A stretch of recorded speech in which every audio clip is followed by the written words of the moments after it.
오늘 여러분들과 함께 영접하는 자, 거부하는 자, 영접하는 자, 거부하는 자라는 제목으로 함께 말씀의 은혜 나누도록 하겠습니다. 이 말씀을 나눌 때 그신 하나님의 은혜가 저와 여러분 가운데 가득히 임하시기를 주의 이름으로 축원합니다. 결혼기 정년기에 있는 남녀들에게 물어보았다고 합니다. 어떤 사람을 만나기를 원하십니까?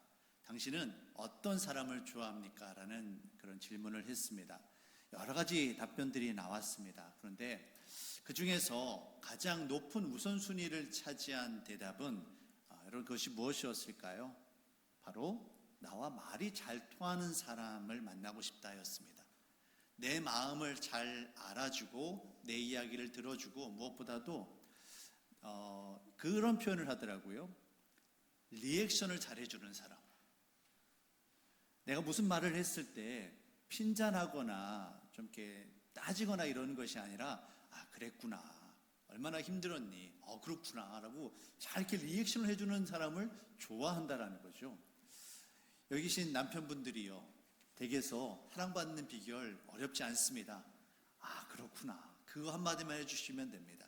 그 말 한마디만 얘기해 주시면 아내들의 마음이 눈 녹듯이 녹지 않을까 생각되어집니다. 혹여나 제가 집안에서 잘못했다면 용서하시길 바라겠습니다. 사람은 누구나 다른 사람들에게 좋은 모습을 보이고 싶어 합니다. 그리고 다른 사람들이 나를 어떻게 생각하는가 항상 그것을 신경 쓰게 되어지죠. 그래서 옷도 말하는 것도 얼굴 표정도 신경을 쓰게 됩니다. 그러면서 내가 하는 말을 상대방이 들어주면서 좀 웃어주고 잘 호응해 주는 것을 누구나 다들 원하게 됩니다. 복음을 전할 때도 이와 비슷한 일들이 일어납니다. 우리가 복음을 전할 때 대체적으로 세 가지 부류의 반응들이 나타납니다. 첫째는 잘 호응해 주고 들어주는 분들이 있습니다. 당장에 내가 예수님을 믿고 교회에 나가겠다 이 정도는 아닐다 할지라도 정말 그렇군요 라고 하면 귀담아 듣는 분들이 계세요. 그런 긍정적인 반응을 보일 때 얼마나 우리의 마음이 좀 감사하고 따뜻한지 모릅니다. 하지만 반면에 아주 매몰차게 거부하고 부정하는 분들도 계십니다. 당장에 정말 내가 좀 어려운 나쁜 이야기 하는 것도 아닌데 어떻게 그렇게 거부를 할 수 있을까? 우리가 전도 훈련을 받지 못했거나 아니면 이런 전도 현장에 대한 경험이 부족하신 분들은 복음을 전할 때 이렇게 거부 반응을 당하게 되어지면 마치 내가 거절당하는 듯한 그런 느낌을 받게 됩니다. 그래서 참 마음이 힘들고 어려움을 겪게 되어지지요. 이렇게 긍정적인 반응 또 부정적인 반응이 있다면 또 다른 하나의 부류는 어떤 사람들이 있을까요? 이것도 저것도 아닌 중립의 사람들입니다. 그런데 사실 중립이다라고 하지만 적극적으로 찬성하지 않으면 거의 대부분은 이분들이 어떤 분들입니까? 대부분 거부하는 경우들이 많아요. 우리 대한민국 사람들, 특별히 나이가 많고 어느 정도 사회적으로 좀 신분이 있고 지위가 되시는 분들은 다른 사람들을 향해 내 속마음을 잘 보이지 않습니다. 특별히 불편한 이야기들을 잘 하려 하지 않습니다. 내 마음속에는 이미 다 계산이 끝났고요, 판단이 섰어요. 하지만 상대방 입장 생각해서 그냥 이렇게 무야무야 넘어가는 그런 상황들이 많이 벌어지게 됩니다. 여러 가지 이유로 우리의 생각과 반응을 숨기는 것이죠. 사람들 앞에서는 우리의 생각, 우리의 반응을 숨길 수 있을지는 모르겠습니다. 하지만 하나님 앞에서는 결코 숨길 수 없음을 여러분 깨달으시길 바랍니다. 언젠가는 우리가 하나님 앞에 결정을 내려야만 합니다. 그 시간이 너무 늦지 않기를 바랍니다. 천국은 침노하는 자의 것이다 라고 성경은 우리에게 이야기하고 있습니다. 우리가 적극적으로 주님의 복음을 받아들이고 예수 그리스도 십자가 복음을 받아들일 때, 주님을 영접할 때 저와 여러분들의 삶 가운데 하나님의 은혜가, 천국의 은혜가 임하게 될 것입니다. 사랑하는 성도 여러분, 예수 십자가 복음 앞에 믿음으로 반응하는 저와 여러분들이 되시길 바랍니다. 예수 그리스도를 믿음으로 말미암아 그 주어진 그 구원의 은혜가 저와 여러분들의 삶 가운데 날마다 차고 넘쳐나시기를 주님의 이름으로 축복합니다. 오늘 우리의 말씀을 보시면 사도 바울과 바나바가 비시디아 안디옥 회당에서 말씀을 전하고 있습니다. 사도 바울은 먼저 구약에 있는 말씀들 가운데 메시아가 어떻게 예언되어 있는지를 이야기합니다. 그리고 이 다윗의 자손으로 오시리라 예언되어졌던 그 메시아가 바로 예수님이다. 우리가 예수님을 믿음으로 말미암아 구원받게 되어진다. 예수님의 십자가 죽으심과 부활에 대한 복음을 증거합니다. 그러면서 그 구원의 자리로 사람들을 초청하지요. 사도 바울이 전하는 이 복음을 전하는 전도 현장에도 복음을 긍정적으로 받아들이는 영접하는 사람들이 있었는가 하면에 반대로 어떤 사람이 있었습니까? 복음을 거절하는 사람들이 있었습니다. 오늘 저는 여러분들과 함께 이 영접하는 자들과 이 거절하는 자들의 이야기를 살펴보며 우리들의 삶 가운데 임하시는 하나님의 은혜에 대해서 다시 한번 좀 살펴보도록 하겠습니다. 먼저 영접하는 자들의 이야기입니다. 자, 43절부터 44절까지 말씀 보시겠습니다. 회당의 모임이 끝난 후에 유대인과 유대교에 입교한 경건한 사람들이 많이 바울과 바나바를 따르니 두 사도가 더불어 말하고 항상 하나님의 은혜 가운데 있으라 권하니라. 그 다음 안식일에는 온 시민이 거의 다 하나님의 말씀을 듣고자 하여 모이니. 자, 회당 예배가 끝났습니다. 그런 후에 사람들이 어떻게 합니까? 사도 바울과 바나바를 찾아가서 그 당신이 전한 말씀, 예수님에 대한 말씀 좀 해달라고, 더 알고 싶다고 그들이 바울 앞에 모여서 하나님의 말씀을 듣기를 원합니다. 이 가운데는 유대인들뿐만이 아니라 유대교에 입경한 경건한 사람들, 그러니까 이방인 가운데에서 이처럼 하나님을 알고 하나님을 예배하는 사람들도 다 바울과 바나바 앞에서 하나님의 은혜를 듣기를 원했습니다. 심지어는 그 다음 44절 말씀을 보시니까 그 다음 안식일에는 이 비시디아 안디옥에 있는 거의 모든 시민들이 이 바울과 바나바가 전하는 하나님의 말씀을 듣고자 모였다라고 성경은 기록을 하고 있습니다. 은혜는 은혜를 낳고 생명은 생명을 낳기 마련입니다. 사도 바울이 전하는 말씀을 통해서 은혜를 받은 사람들이 자신의 친구, 동료, 가족들에게 가서 말씀을 전하는 겁니다. 내가 그 말씀을 들어보니까 내 마음이 시원해지더라.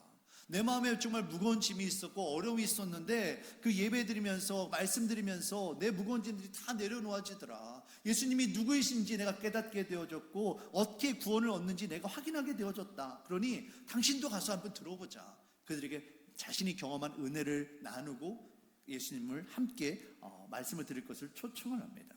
그래서 사도 바울이 전하는 복음을 듣고자 이렇게 영접하는 자들이 많이 모일 수 있었던 것이죠. 사도 바울은 이처럼 주의 은혜를 사모하는 마음으로 영접하며 달려오는 나오는 자들에게 아주 중요한 이야기를 합니다. 43절 후반부에 보시면 이렇게 말씀합니다. 항상 하나님의 은혜 가운데 있으라. 항상 하나님의 은혜 가운데 있으라. 여러분, 은혜 가운데 거하는 것이 정말로 중요합니다. 은혜 가운데 있으라, 이 말은 은혜를 잊지 말라는 말입니다. 유대인들은 하나님으로부터 선택받은 정말 축복받은 민족입니다.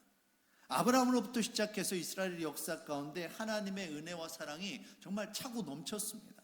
하지만 그럼에도 불구하고 유대인들은 어떻습니까? 예수 그리스도를 알아보지 못했고 십자가에 예수님을 못 박아 죽였습니다. 왜 그렇습니까?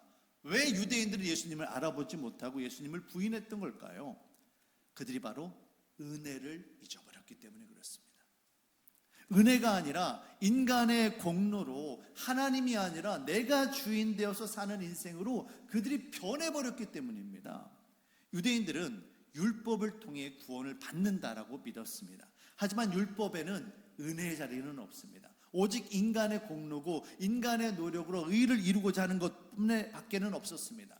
하지만 아무리 인간이 철저하게 율법을 지킨다 할지라도 율법에 있는 말씀을 모두 지켜 행할 수 있는 사람은 아무도 없습니다. 결국에는 율법 앞에 나는 죄인이구나, 인간 스스로 구원의 능력이 없다라는 것을 확인할 뿐입니다. 근데 여러분, 은혜가 무엇입니까? 은혜란 것은 아무런 자격 없는 자에게 주어지는 놀라운 선물을 그것을 깨닫게 되어지는 것을 우리는 은혜라고 부릅니다. 나는 아무런 자격이 없어요. 정말 죽어 마땅한 죄인입니다. 그런데 그럼에도 불구하고 우리를 용서하여 주시고 하나님의 공의와 하나님 나라 사랑으로 하나님께서 우리를 하나님 나라 백성으로 삼아 주신 것, 이와 같은 축복이 우리에게 임하는 것을, 이것을 깨닫는 겁니다. 죄인된 우리들을 하나님께서 사랑해 주셨구나, 용서해 주셨구나, 이것을 깨닫는 것이 바로 은혜입니다. 그런데 우리가 이 은혜를 잊고 사는 거예요. 누가복음에 나오는 탕자의 비유를 한번 생각해 보시길 바랍니다. 아들이 아버지 집에 있을 때 자신이 누리고 있었던 모든 것들, 그가 먹고 마시고 입고 타고 다니고 쓰는 모든 것들이 다 누구로부터 온 것이었습니까? 아버지로부터 온 것이었어요. 자신이 어떤 능력이 있어서, 자신이 어떤 축주한 그런 것들이 있어서 자신이 얻은 게 아니에요. 단지 아버지의 아들이기 때문에, 아버지로부터 부어지는 그런 은혜 가운데 살았던 겁니다. 그런데 이 아들이 아버지의 은혜를 잊어버립니다. 감사하지 못하고 자신의 노력과 자신의 능력으로 내가 뭐든 할 수 있는데 왜 아버지 나를 이렇게 억누르십니까? 나를 방해합니까? 아버지 없는 인생을 살겠습니다라고 그 집을 뛰쳐나가죠. 아버지가 살아계심에도 불구하고 아버지가 죽었을 때나 받게 되어지는 이 유산을 아들이 먼저 받고 나갑니다. 그거는 뭐냐면, 나는 이제 아버지 죽은 사람으로 치겠다는 거예요. 아버지와 관계를 끊고 아버지를 거부하는 것과 마찬가지입니다. 그렇게 나가죠. 하지만 이 아들이 집을 나갔을 때 어떻게 되어집니까? 자신이 바라던 대로 정말 화창하고 영광스러운 날들, 그런 날들이 펼쳐지나요? 아니지요. 아버지로부터 부어지던 그 보호와 인도와 공급하시는 그 은혜가 사라지자 금세 인생의 밑바닥으로 추락하게 되어집니다. 하는 일마다 다 실패하고요. 그 돈이라도 있을 때는 주변에 어울리는 사람들이 있었는데 그 돈마저 다 사라지고 나니까 주변에 아무도 없는 겁니다. 내가 정말 어렵고 힘든데 나를 도와줄 사람이 주변에 아무도 없는 거예요. 너무나도 외롭고 너무나도 힘이 듭니다. 정말 살 길이 막막해서 유대인들이 부정하다라고 여기는, 아무도 하지 않는 그 돼지를 먹이는 그 일을 합니다. 그러다가 너무 배가 고파서, 너무 정말 굶주려서 돼지들이 먹는 그 쥐염 열매, 돼지 사료를 그걸 가지고 먹는 거예요. 여러분, 이 쥐염 열매, 어떤 도토리 같은 그런 건데요, 그걸로 사람의 허기가 채워지겠습니까? 인간의 수고와 노력으로는 결코 우리 인간의 그 만족을 이룰 수가 없는 거예요. 아들이 뒤늦게 자신이 누리고 있었던 이 모든 은혜가 아버지의 것이었다라는 것을, 아버지의 은혜임을 깨닫게 됩니다. 그리고 아버지 집을 생각하죠. 아버지 집에는 하인들도 종들도 배부르게 먹고 있는데 나는 여기에서 배고픔과 추위 가운데 이렇게 죽어가는구나. 아버지 집으로 돌아가자. 아버지 집으로 돌아가서 그냥 종이로라도, 하인으로도 좀 살자. 그렇게 다짐하고 돌아갑니다. 그런데 아버지가 그 아들을 어떻게 합니까? 아버지의 사랑과 은혜를 외면하고, 아버지 없는 사람 치고 살게요, 죽은 사람 치고 살게요 나갔던 그 아들을 아버지가 용서하고 받아주십니다. 그리고 다시 이전에 아들의 신분을 회복시켜 줍니다. 사도 바울이 말하고 있는 이 은혜 안에 거하라, 이 말은 우리가 정말로 많은 것들을 이야기합니다. 항상 우리가 하나님 앞에 감사하는 인생이 되어야만 합니다. 그렇지 않으면 언제든지 우리의 마음 가운데 은혜의 마음이 사라져버리게 되어지는 거예요. 또한 우리 안에 나도 모르는 사이에 이 은혜의 마음이 사라져버린다라면, 은혜의 자리에서 멀어졌다라면 언제든지 깨닫고 거기로 돌아와야만 합니다. 돌아오면 다시금 우리를 회복시키는 하나님의 은혜가 부어지는데 우리는 어떻게 되어집니까? 자꾸만 은혜로부터 점점 더 멀어져 나아가는 거예요. 사랑하는 성도 여러분, 하나님의 은혜만이 오늘 저와 여러분들을 살게 하는 능력이 되어집니다. 주의 은혜를 잊지 않고 주의 은혜 가운데 살아가는 저와 여러분들이 되시기를 주님의 이름으로 축원합니다. 두 번째로, 복음을 거부하는 자들의 이야기입니다. 사도 바울이 복음을 전할 때 모두가 다 영접하는 것은 아니었습니다. 거기에도 복음을 거부하는 사람들이 있었습니다.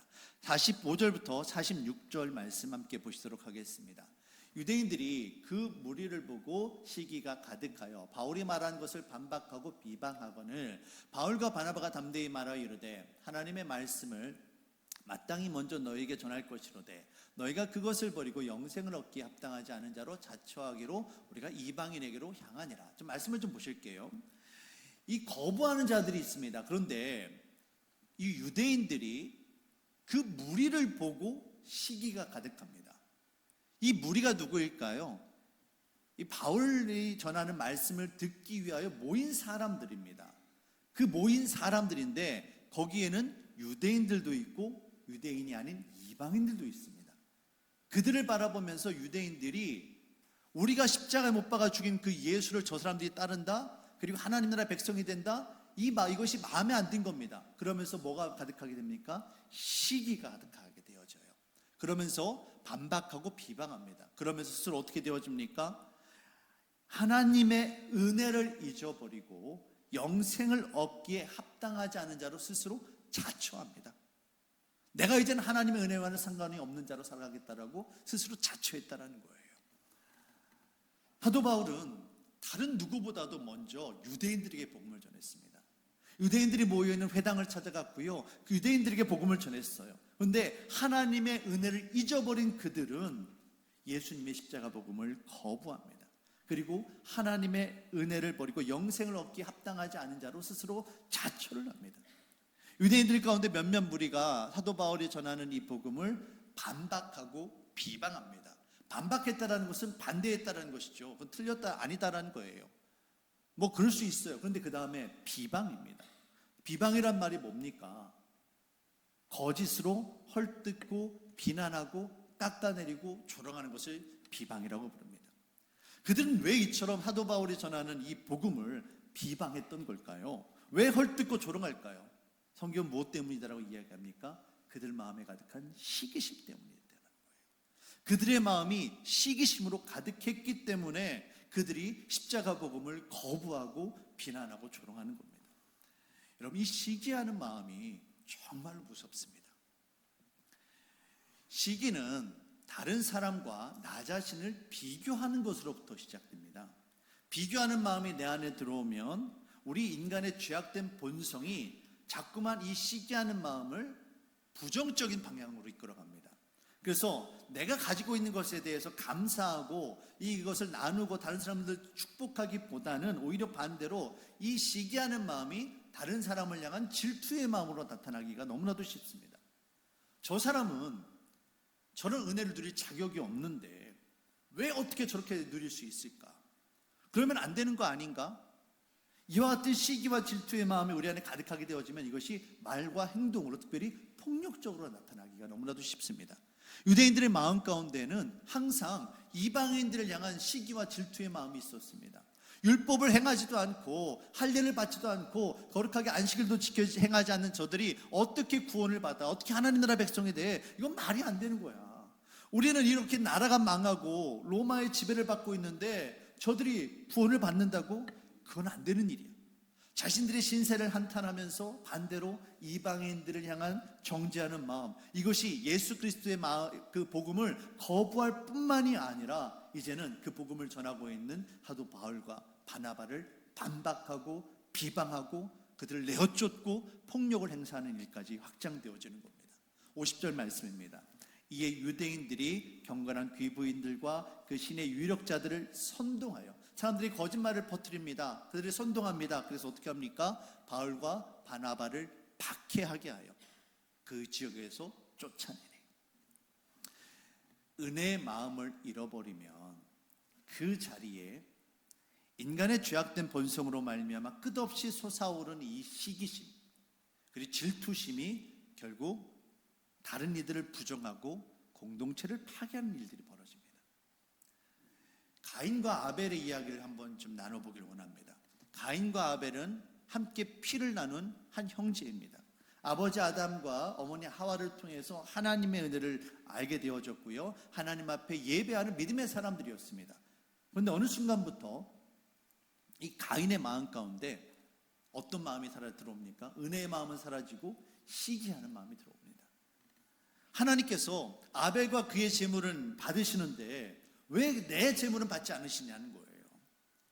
하나님께서 가인의 제물을 받지 않으신 것은 이 가인의 제물이 마음에 들어서가 아니라 하나님이 보시기에 이 가인이 의롭지 않게, 거룩하지 않게 예배자의 삶으로 준비되어지지 않았기 때문에 가인이 드린 그 예배를 받지 않은 겁니다. 정말 정직한 영으로 새롭게 되어져 그때 나와서 다시 한번 예배를 드리라고 하나님께 요구하고 계시는 건데 가인이 그 마음을 몰랐던 거죠.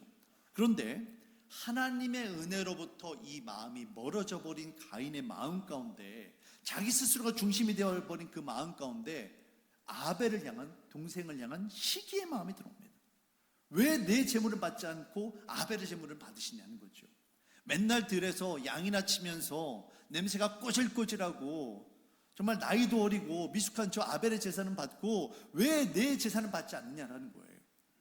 이 시기하고 질투하는 마음이 그 안에 들어옵니다. 그래서 결국 어떻게 해야 됩니까? 형이 동생을 죽이게 됩니다. 시기하고 질투하는 마음이 동생 아벨을 향한 비방과 조롱으로 이어졌고 반대로 이어졌고 결국에는 폭력으로 나타난 겁니다. 형이 동생을 죽였는데 그 가정이 온전할 수 있겠습니까? 결국 가인은 여호와 하나님 앞을 떠나게 되어지고 그 가정에서도 아버지와 어머니를 떠나게 됩니다. 마치 은혜를 잃어버리고 예수 그리스도를 부인함으로 말미암아 스스로 영생을 받기에 합당하지 않은 자로 자처한 유대인들의 모습과 똑같은 겁니다. 사랑하는 성도 여러분, 은혜의 마음을 힘써 지켜 나아가는 저와 여러분들이 되시길 바랍니다. 우리가 은혜의 마음을 잃어버리면요, 우리 안에 반대로 그 빈 마음 가운데 이런 시기와 질투와 부정적인 감정들이 우리 안에 얼마나 쉽게 들어오는지 모릅니다. 결국은 그런 마음들이 우리로 하여금 하나님으로부터 더 멀어지게 만들고 우리가 사랑하는 우리 가족들, 우리 친구와 우리 교회 공동체를 파괴하는 방아쇠가 되고 마는 겁니다. 이 모든 것들의 시작은 결국 내가 중심이 되고 내가 주인이 되고자 하는 마음으로부터 시작됩니다. 가난한 심령, 애통하는 마음으로 내가 죽을 수밖에 없었는데, 죄인이어서 죽을 수밖에 없었는데 그런 우리들을 구원하시는 그 하나님의 은혜, 예수님의 은혜에 대해 감사하는 이 마음을 잃어버리면 이 모든 것들이 시작되고 마는 겁니다. 사랑하는 성도 여러분, 날마다 우리들의 마음 가운데 정말 은혜의 마음을 힘써 지켜 나아갈 수 있기를 주의 이름으로 축원합니다. 마지막으로 사도 바울과 바나바의 모습입니다. 자, 51절, 52절 말씀 보시겠습니다. 두 사람이 그들을 향하여 발에 티끌을 떨어버리고 이고니온으로 가거늘 제자들은 기쁨과 성령이 충만하니라. 바울과 바나바가 예수 그리스도 십자가 복음을 증거할 때 모두가 다 받아들인 것은 아니었죠. 그들을 거부하는 사람들이 있었습니다. 이 바울과 바나바는 이 복음을 거부하는 자들, 반박하는 자들을 피해서 다른 마을을 찾아가게 됩니다. 그런데 그러면서 그들이 무엇을 합니까? 발에 티끌을 떨어버립니다. 유대인들은 샌들을 신고 다녔습니다. 샌들을 신고 다니다 보면 나도 모르게 발에 모래나 먼지 같은 게 들어오게 되어지죠. 이 먼지를 샌들을 틀어서 털어내는 거예요. 유대인들은 보통 마을과 마을을 지나갈 때, 경계선을 넘을 때 이처럼 발에 있는 티끌을 털어내는 관습이 있었습니다. 발에 있는 이 티끌을 털어내는 것은 내게 있는 이 부정한 것들이 더 이상 내가 가지고 가지 않겠다라는 겁니다. 새로운 마을로 들어가게 되어질 때 이전 마을에 있었던 부정한 것을 내가 더 이상 가지고 가지 않겠다, 이런 마음으로 발에 티끌을 털어버리는 거예요. 여러분, 지금 비시디아 안디옥에서 사도 바울과 바나바가 박해를 받고 계속 사역을 이어가지 못하고 빠져나오게 됐습니다. 바울과 바나바도 결국에는 연약한 인간입니다. 아무리 정말 복음을 위해 헌신한 자들이라 할지라도 유대인들로부터 비난을 당하고 박해를 당하면서 거부를 당하면서 부정적인 감정이 그들 안에 왜 없겠습니까? 하지만 이런 것들을 더 이상 마음에 담아두지 않겠다라는 거예요. 이런 부정적인 감정이 우리의 사역을 방해하지 않도록 털어내겠다는 겁니다. 이런 것들이 휩싸이지 않고 주께서 맡겨주신 사명을 감당하기 위해서 그 발에 있는 티끌을 털어버리고 멈춰버리는 것이 아니라 어디로 갑니까? 새로운 사역 지요로, 이거니로 계속해서 나아가는 거예요. 우리가 주의 사역을 하다가 나도 모르는 사이에 다른 사람들에 의해서 상처를 입게 되어지면 어떤 일이 일어납니까? 하나님, 저 여기서 그만할게요. 여기까지만 할게요. 이런 일들이 얼마나 많이 일어나는지 모릅니다. 그런데 사도 바울은 그게 아니라는 거예요. 우리 안에 있는 이 부정적인 감정들 주님 앞에 다 털어내고 새로운 사역지로 하나님께서 이끄시는 그 믿음의 자리로 나아가겠다는 겁니다. 결과적으로 그들의 마음 가운데 무엇이 가득했다라고, 무엇이 충만했다라고 성경은 이야기합니까? 기쁨과 성령으로 충만하게 되어졌다라고 성경은 기록하고 있습니다. 사랑하는 성도 여러분, 하나님의 은혜는 누구에게나 다 열려 있습니다. 예수 그리스도의 생명과 구원의 그 축복은 누구나 다 받아들일 수 있는 은혜의 선물입니다. 단지 그 은혜의 선물을 깨닫고 영접하는 자는 구원의 은혜를 누리게 되어지지만 그 은혜의 마음을 잃어버리고 그것을 거부하는 자들은 결국 멸망으로 끝날 수밖에 없는 겁니다. 여호수아의 말씀을 보시면 여호수아가 자신에게 주어진 날들이 얼마 남지 않음을, 생명이 얼마 남지 않았음을 깨닫고 마지막으로 이스라엘 백성들을 불러 모으고 그들에게 부탁을 합니다. 오직 여호와 하나님만을 섬기라, 여호와 하나님만을 섬길 것을 선택하라고 간곡하게 부탁합니다. 그러자 이스라엘 백성들이 여호수아의 말을 듣고 우리가 여호와 하나님만을 섬기겠다라고 다짐을 하죠. 이때 그런 이스라엘 백성들을 향하여, 오직 여호와 하나님만을 섬기겠다고 다짐하는 이스라엘 백성들을 향하여 여호수아가 이런 이야기를 합니다. 여호수아 24장 23절 24절 말씀입니다. 우리 같이 한 목소리를 읽도록 하겠습니다. 여호수아가 이르되 그러면 이제 너희 중에 있는 이방신들을 치워버리고 너희 마음을 이스라엘의 하나님 여호와께로 향하라 하니, 백성이 여호수아에게 말하되 우리 하나님 여호와를 우리가 섬기고 그의 목소리를 우리가 청종하리이다 한지라. 아멘. 여호수아가 무슨 이야기를 합니까? 너희 중에 있는, 너희 마음에 있는 이방신들을 향한 마음들, 너희 중에 있는 이방신들을 버려라. 너희 마음 가운데 있는 그 이방신들을 향하는 마음을 다 치워버리라는 거예요. 그래야 너희 마음이 하나님께로 향할 수 있다는 겁니다. 여러분, 우리 마음에 무엇이 가득합니까? 하나님을 향한 사랑의 마음, 은혜에 대한 감사의 마음이 아니라 물질과 건강, 자녀에 대한 마음들, 사업과 그냥 직장에 대한 염려, 걱정들, 인간관계에서 일어나는 이런 모든 감정들, 이런 것들 우리 마음 가운데 가득하면, 하나님의 은혜를 잊어버리고 세상의 염려, 근심, 걱정들이 우리 안에 가득하게 되어지면 결국 하나님의 은혜로부터 우리가 멀어지게 되는 거예요. 여러분, 쓰레기가 가득하면 거기에 뭐가 모입니까? 파리와 벌레와 바퀴벌레와 쥐, 이런 것들이 모이게 되는 거예요. 우리의 마음을 관리하는 것이 너무나 중요합니다. 우리 마음에 있는 부정적인 것들을 다 비워버리고 오직 하나님의 은혜로 채울 수 있는 저와 여러분들이 되시길 바랍니다. 바울과 바나바가 발에서 그 티끌을 떨어버린 것처럼 우리 안에 있는 이 부정적인 염려와 걱정들이 들어오지 않도록 매일같이 말씀과 기도로 우리의 마음을 은혜의 마음으로 가꾸어야만 합니다. 주께서 베풀어 주시는 그 은혜의 마음이 우리 안에 가득하게 되어질 때 우리들의 삶 가운데 하나님께서 베풀어 주시는 그 기쁨과 감사가 충만하게 될 것이며, 비로소 성령 하나님과 동행하는 삶을 살게 되어질 것입니다. 날마다 오직 주의 은혜 가운데 살아가는 저와 여러분들이 되시길 바랍니다. 잊지 마시길 바랍니다. 항상 하나님의 은혜 안에 거하라. 이것이 바로 오늘 우리에게 주시는 하나님의 말씀입니다. 하나님 주님, 오늘 말씀을 통해 하나님의 은혜가 얼마나 중요한지 다시 한번 깨닫게 되었습니다. 하나님, 이 말씀을, 이 은혜의 마음을 우리 안에 간직할 수 있기를 원합니다. 혹여나 우리의 마음이 은혜로부터 멀어지지는 않은지, 우리의 마음 가운데 하나님의 은혜가 아니라 세상의 부정적인 감정들, 부정적인 염려들이 우리 안에 들어와 있지는 않은지 날마다 스스로 돌아볼 수 있기를 원합니다. 오직 주의 은혜로 살아갈 수 있도록 주님 인도하여 주시옵소서. 감사드리며 예수님의 이름으로 기도합니다. 아멘. 함께 자리에서 일어나셔서 우리 하나님의 은혜 찬양하시며 우리 결단하는 시간 갖도록 하겠습니다.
내 삶을 애워싸는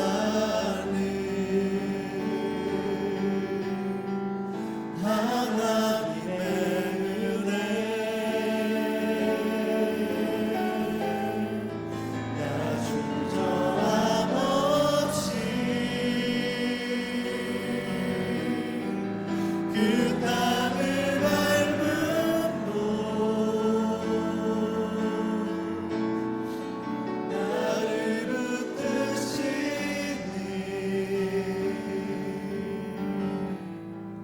하나님의 은혜 나를 지으시니가 하나님 다시 한번 찬양합시다. 나를 지으시니가 하나님 나를 부르시니가 하나님 모든 것이 다 하나님의 은혜입니다. 나를 보내시니도 하나님 나의 나된 것은 다 하나님의 은혜라 우리는 하나님의 은혜로 살아가는 자들입니다. 달려갈 길 나가도록 나의 마지막 꿈 다하도록 나로 그 십자가 붙게 하시니 나의 나된 것은 다 하나님의 은혜라 한량없는 은혜 갚을 길 없는 은혜 내 삶을 애워싸는 하나님의 은혜 나 주저함 없이 그 땅을 밟음도 나를 붙드시니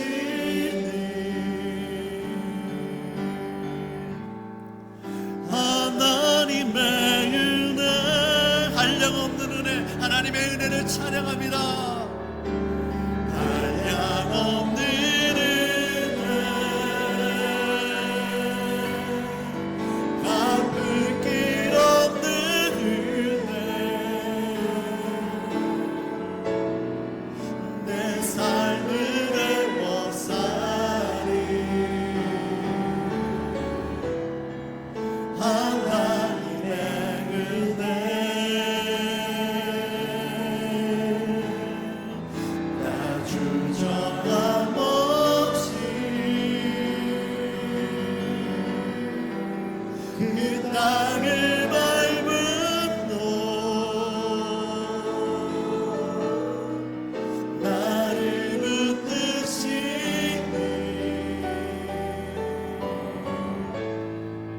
하나님의 은혜 자 우리가 함께 하나님의 은혜를 사모하며 기도 나아갑시다. 하나님 우리의 마음 가운데 십자가 은혜의 마음을 품게 하여 주시옵소서. 우리가 하나님의 은혜로부터 혹여나 멀어지지는 않았습니까? 그 은혜에 감사할 수 있기를 원합니다. 하나님 우리 안에 하나님의 은혜가 아니라 시기와 질투와 부정적인 감정들이 있다면 이 시간 십자가 보혈로 다 씻어주시고 오직 은혜의 마음 하나님을 향한 마음만이 우리 안에 가득할 수 있기를 원합니다. 이것이 바로 우리가 사는 길이며 이것이 바로 우리의 가정과 우리의 교회와 우리의 직장에 사는 길임을 고백합니다. 하나님의 은혜를 사모하며 시간 다같이 주님 앞에 기도하며 나가도록 하겠습니다. 주여 하나님의 은혜를 베풀어 주시옵소서. 우리 안에 은혜의 마음이 넘쳐나기를 원합니다. 나의 남편과 아내를 향하여 나의 자녀들을 향하여서 은혜의 마음으로 나가는 것이 아니라 하나님 부정적인 마음으로 나가고 있었다라면 하나님 나를 용서하여 주시고 하나님의 은혜의 마음을 회복시켜 주시옵소서.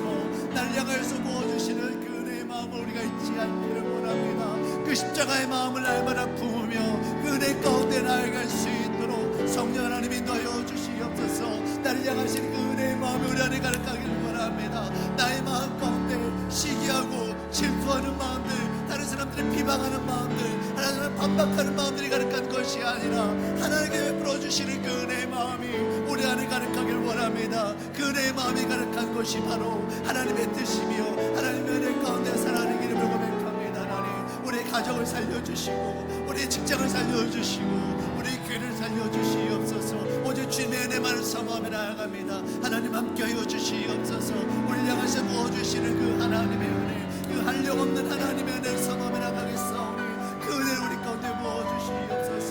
오직 주님의 은혜만을 사모하며 나가겠사오니 우리를 향하신 하나님의 은혜, 그 은혜를 부어주시옵소서. 모두 주의 은혜 가운데 향하기 원하오니 하나님 함께하여 주시옵소서. 주님 인도하여 주시옵소서. 우리 다같이 찬양하며 고백합시다. 한량없는 은혜, 하나님의 은혜를 찬양합니다.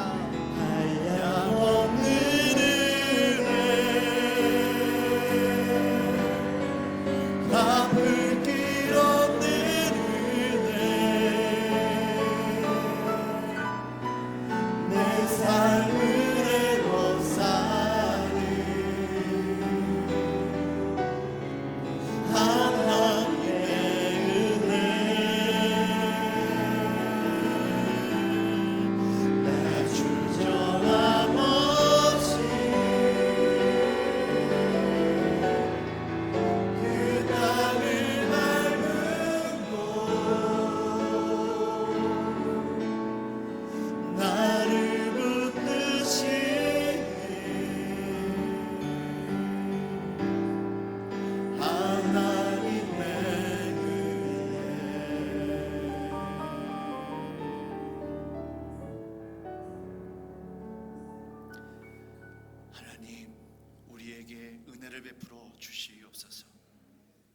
이제는 우리를 죽기까지 사랑하신 예수 그리스도의 그 크신 은혜와 아들을 아끼지 아니하시고 온전히 내어주신 성부 하나님의 지극하신 그 사랑과 성령 하나님의 감화 감동 교통 역사하심의 은혜가 이곳에 모여 함께 하나님의 은혜를 찬양하며 하나님의 은혜를 사모하며 나가기로 굳게 다짐하는 모든 성도님들의 머리 위에 그들의 가정과 그들의 직장 가운데 무엇보다도 주께서 핏값으로 흘려 세우신 우리 행복한 교회 위에 지금부터 영원토록 함께 하시기를 간절히 축원하옵나이다.